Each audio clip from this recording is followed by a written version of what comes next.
देखिए, सर्वप्रथम तो मैं सारे टोहाना वासियों को शहीद भगत सिंह परिवार की तरफ से जय घोष करता हूँ। भारत माता की जय। शहीद भगत सिंह अमर रहे। देखिए, मैं यादवेंद्र भगत सिंह जी का पौत्र हूँ, पर मेरा हमेशा ये मानना रहा है कि शहीद आजम भगत सिंह जी का मैं कोई अकेला वारिस या वंशज नहीं हूँ। सारा हिंदुस्तान उनका वारिस है, उनका वंशज है। टोहाना का हर एक घर, एक एक ग्राम भगत सिंह का परिवार है, हमारा परिवार है। और पिछले दिनों जैसे आप सब जानते हैं, 28 सितंबर उस शहीद आजम भगत सिंह जी का जन्मदिन है, जिसने 23 मार्च को हंसते हुए फांसी का फंदा चूमा था। और मैं तो ये मानता हूँ, यहाँ खड़े एक एक व्यक्ति की या टोहाना की जो परंपरा है, वही परंपरा शहीद भगत सिंह परिवार की भी है। यहाँ खड़े एक एक व्यक्ति के साथ, टोहाना के एक एक व्यक्ति के साथ शहीद भगत सिंह परिवार का नाता तो उसी दिन जुड़ गया था जब 23 मार्च 1931 को मेरा रंग दे बसंती चोला, मेरा रंग दे बसंती चोला, इनकलाब जिंदाबाद और भारत माता की जय बोलते हुए भगत सिंह जी ने फांसी का फंदा चूमा। क्योंकि आपकी परंपरा और मेरी परंपरा वो एक ही है कि हमें सर कटाना मंजूर है, पर सर झुकाना मंजूर नहीं। जैसे मैंने बताया, 28 सितंबर उस्मान शहीद आजम भगत सिंह जी का जन्मदिन है, जिसको हर भारतवासी हर्ष और उल्लास के साथ मनाता है। और वो इसलिए याद किया जाता है कि हर समय हमारी पीढ़ी को वो भगत सिंह नौजवान प्रेरणा देता रहे, ताकि देश सेवा की जो भावना होती है, जो जज्बा होता है माँ भारती के प्रति सेवा करने का, वो हमेशा कायम रहे। और भगत सिंह हिंदुस्तान की आत्मा है। तो पीछे 28 सितंबर को शहीद विचार मंच द्वारा शहीद आजम भगत सिंह जी का जन्मदिन का आयोजन किया गया, जैसा कि वो हर बार करते भी हैं।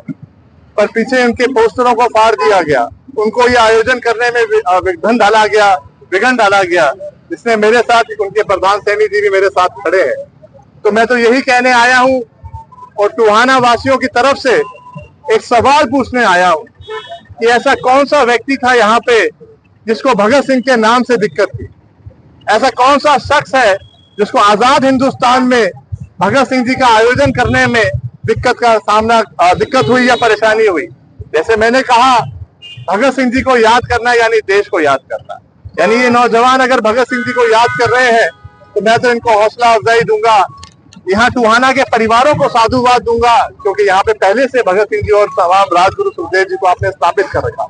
ये दर्शाता है कि आप लोगों के दिलों में भगत सिंह बसते हैं, पर उनके मान सम्मान की रक्षा करना भी टोहाना का काम है। तो एक सवाल आपके माध्यम से पूछना चाहता हूँ कि शहीद आजम भगत सिंह जी के आयोजन करने में किसको दिक्कत थी?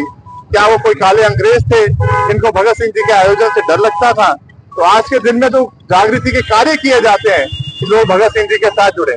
क्योंकि देखिए, आज हम अगर कोई भाईचारा की मिसाल देखना चाहते हैं, तो ये चौक आपके सामने खड़ा है, जहाँ आज भाई भाई का नहीं होता, परिवारों में परिवार की नहीं बनती है। और भगत सिंह, राजगुरु सुखदेव एक भाईचारे की ऐसी मिसाल है, जिन्होंने एक दूसरे के साथ वादा किया कि अंतिम समय तक एक दूसरे का साथ देंगे। तीनों ने फंसते हुए फांसी का फंदा चूमा।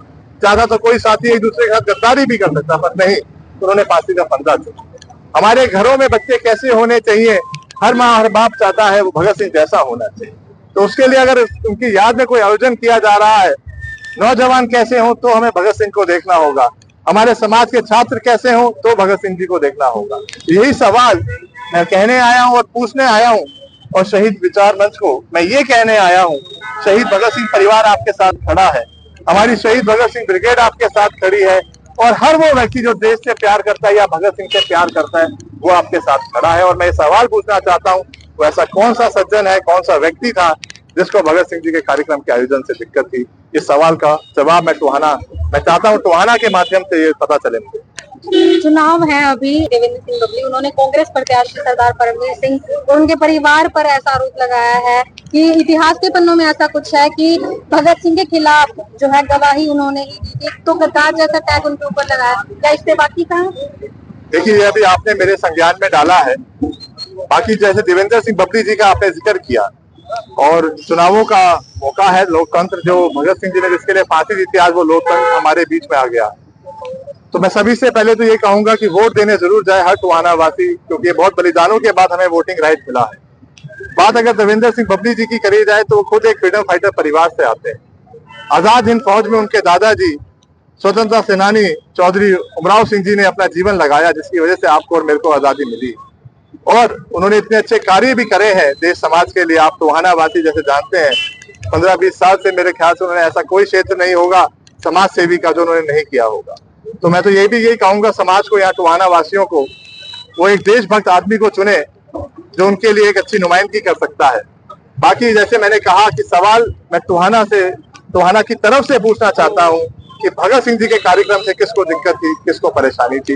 ये सवाल से ही अब वो जवाब मिल जाएगा कि कौन उनसे डरता है या कौन भगत सिंह से डरता है। वो कौन सा ऐसा काला अंग्रेज है जिसको भगत सिंह के नाम से डर लगता है या इनसे उसको भागना पड़ता है। और तो और शहीद विचार मंच को मैं एक बहुत अनमोल धरोहर आपको देने चाह रहा हूँ, आप कभी घबराना नहीं।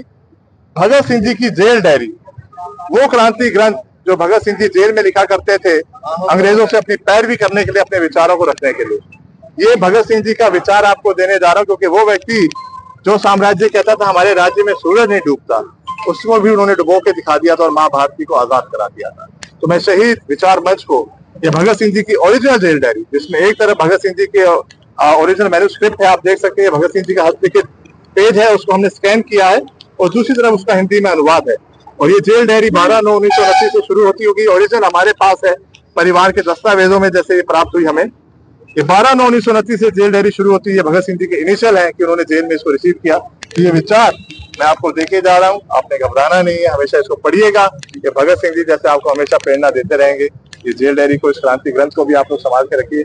तो ये सवाल मैं पूछ के जा रहा हूँ कि भगत सिंह जी के कार्यक्रम से दिक्कत किसको थी, जब इनके पास सारी परमिशन थी, सारी टेक्निकलिटी इन्होंने पूरी कर रखी, उसके बाद भी किसको इस आयोजन से डर लगा? ऐसा कौन सा व्यक्ति हो सकता है जो भगत सिंह से डरता है? मैंने वही पूछना चाहा है, वो जवाब मुझे आप लोगों के माध्यम से चाहिए।